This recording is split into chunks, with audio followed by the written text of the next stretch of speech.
Today's New American Standard Bible reading for January the 30th is Exodus chapters 22, 23, 24, and Matthew chapter 20 verses 17 through 34.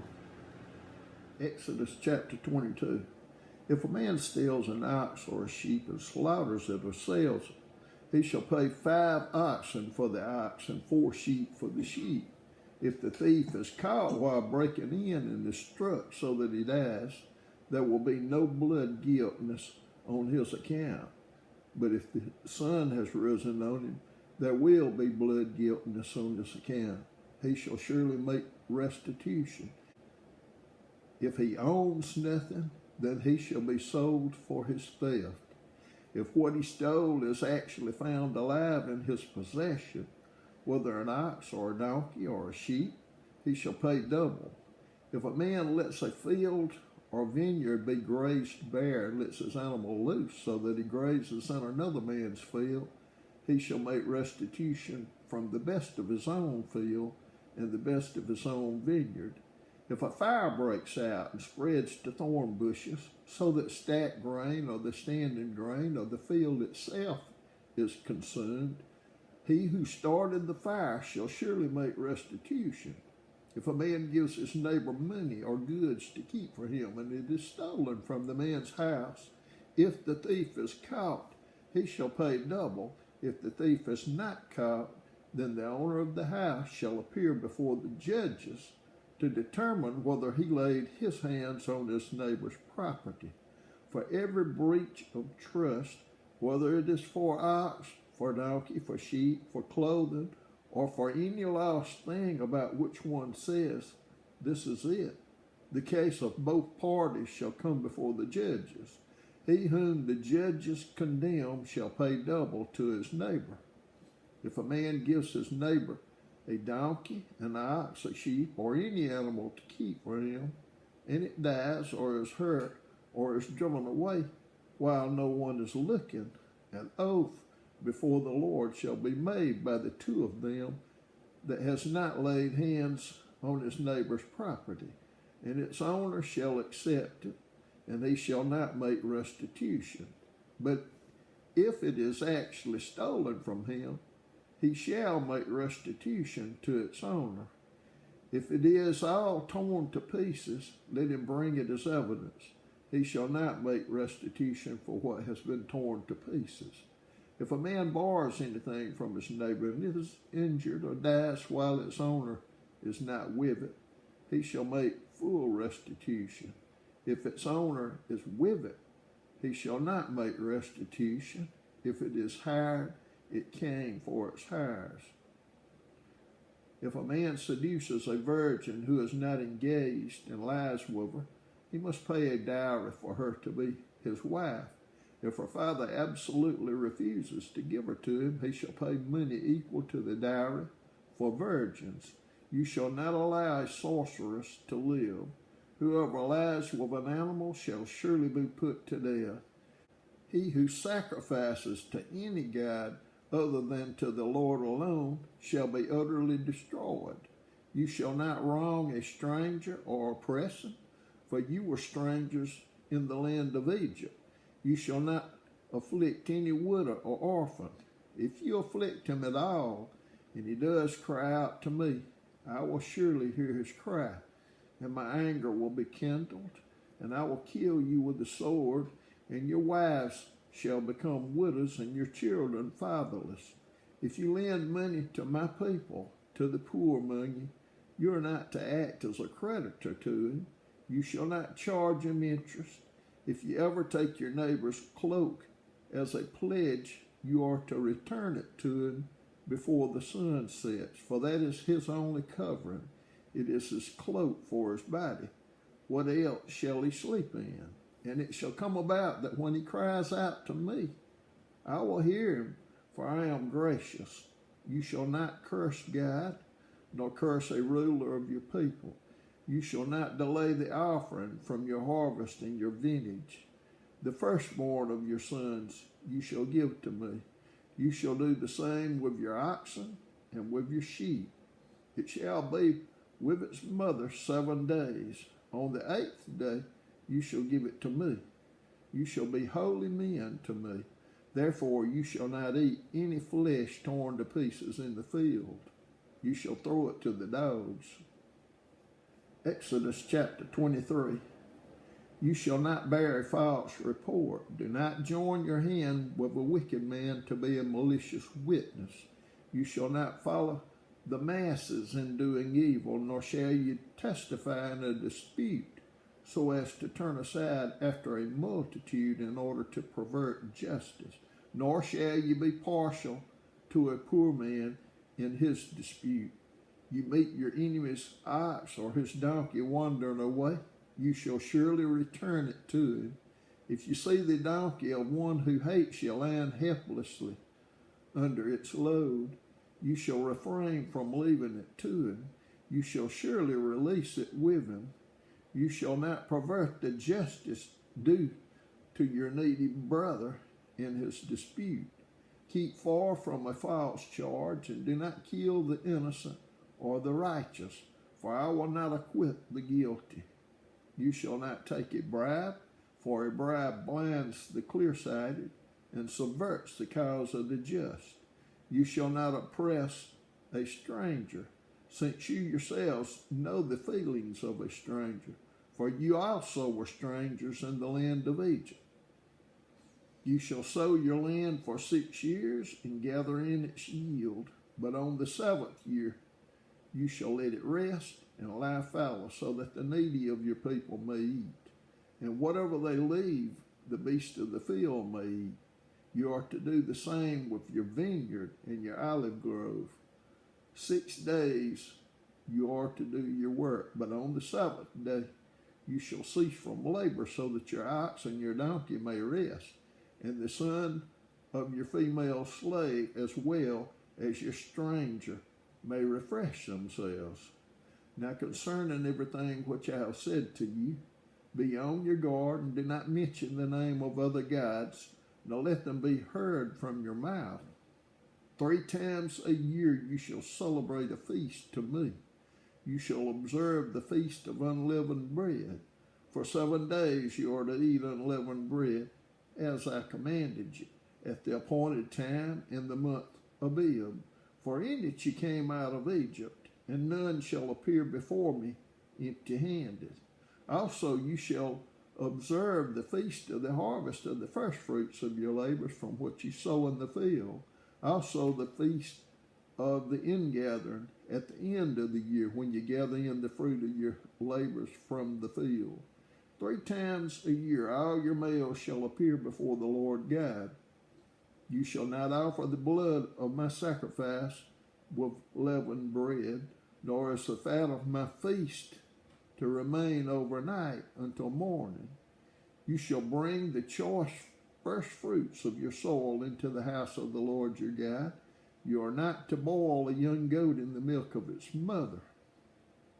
Behold, I am going to send an angel before you to guard you along the way, and to bring you into the place which I have prepared. Be on your guard before him, and obey his voice. Do not be rebellious toward him, for he will not pardon your transgression, since my name is in him. But if you truly obey his voice and do all that I say, then I will be an enemy to your enemies and an adversary to your adversaries. For my angel will go before you and bring you into the land of the Amorites, the Hittites, the Perizzites, the Canaanites, the Hivites, and the Jebusites, and I will completely destroy them. You shall not worship their gods, nor serve them, nor do according to their deeds, but you shall utterly overthrow them and break their sacred pillars in pieces. But you shall serve the Lord your God, and he will bless your bread and your water, and I will remove sickness from your midst. There shall be no one miscarried or barren in your land. I will fulfill the number of your days. I will send my terror ahead of you, and throw into confusion all the people among whom you come, and I will make all your enemies turn their backs to you. I will send hornets ahead of you, so that they will drive out the Hivites, the Canaanites, and the Hivites before you.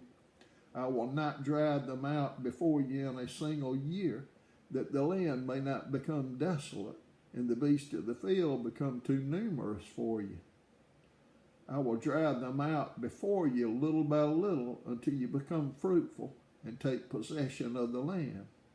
I will fix your boundary from the Red Sea to the Sea of the Philistines, and from the wilderness to the river Euphrates. For I will deliver the inhabitants of the land into your hand, and you will drive them out before you. You shall make no covenant with them or with their gods. They shall not live in your land, because they will make you sin against me. For if you serve their gods, it will surely be a snare to you. Exodus chapter 24. Then he said to Moses, come up to the Lord, you and Aaron, Nadab, and Abihu, and 70 of the elders of Israel, and you shall worship at a distance. Moses alone, however, shall come near to the Lord, but they shall not come near, nor shall the people come up with him. Then Moses came and recounted to the people all the words of the Lord, and all the ordinances, and all the people answered with one voice and said, all the words which the Lord has spoken, we will do. Moses wrote down all the words of the Lord. Then he arose early in the morning and built an altar at the foot of the mountain with 12 pillars for the 12 tribes of Israel. He sent young men of the sons of Israel, and they offered burnt offerings and sacrificed young bulls as peace offerings to the Lord. Moses took half of the blood and put it in basins, and the other half of the blood he sprinkled on the altar. Then he took the book of the covenant and read it in the hearing of the people, and they said, all that the Lord has spoken we will do, and we will be obedient. So Moses took the blood and sprinkled it on the people and said, behold, the blood of the covenant which the Lord has made with you in accordance with all these words. Then Moses went up with Aaron, Nadab, and Abihu, and 70 of the elders of Israel. And they saw the God of Israel, and under his feet there appeared to be a pavement of sapphires, clear as the sky itself. Yet he did not stretch out his hand against the nobles of the sons of Israel. And they saw God, and they ate and drank. Now the Lord said to Moses, come up with me on the mountain, and remain there, and I will give you the stone tablets with the law and the commandment which I have written for their instruction. So Moses arose with Joshua his servant, and Moses went up to the mountain of God. But to the elders he said, wait here for us until we return to you, and behold, Aaron and Hur are with you. Whoever has a legal matter, let him approach them. Then Moses went up to the mountain, and the cloud covered the mountain.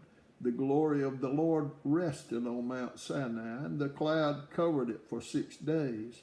And on the 7th day he called to Moses from the midst of the cloud. And to the eyes of the sons of Israel, the appearance of the glory of the Lord was like a consuming fire on the mountaintop. Moses entered the midst of the cloud as he went up to the mountain, and Moses was on the mountain 40 days and 40 nights. Matthew chapter 20, verses 17 through 34. As Jesus was about to go up to Jerusalem, he took the 12 disciples aside by themselves, and on the way he said to them, behold, we are going up to Jerusalem, and the Son of Man will be delivered to the chief priests and scribes, and they will condemn him to death, and will hand him over to the Gentiles to mock and scourge and crucify him, and on the 3rd day he will be raised up. Then the mother of the sons of Zebedee came to Jesus with her sons, bowing down and making a request of him. And he said to her, what do you wish? She said to him, command that in your kingdom these 2 sons of mine may sit, one on your right and one on your left. But Jesus answered, You do not know what you are asking. Are you able to drink the cup that I am about to drink? They said to him, We are able. He said to them, My cup you shall drink, but to sit on my right and on my left, this is not mine to give, but it is for those for whom it has been prepared by my Father. And hearing this, the 10 became indignant with the 2 brothers, but Jesus called them to himself and said, You know that the rulers of the Gentiles lord it over them, and their great men exercise authority over them. It is not this way among you, but whoever wishes to become great among you shall be your servant, and whoever wishes to be first among you shall be your slave. Just as the Son of Man did not come to be served, but to serve and to give his life a ransom for many. As they were leaving Jericho, a large crowd followed him, and 2 blind men sitting by the road, hearing that Jesus was passing by, cried out, Lord, have mercy on us, Son of David. The crowd sternly told them to be quiet, but they cried out all the more, Lord, Son of David, have mercy on us. And Jesus stopped and called them and said, What do you want me to do for you? They said to him, Lord, we want our eyes to be opened. Moved with compassion, Jesus touched their eyes, and immediately they regained their sight and followed him.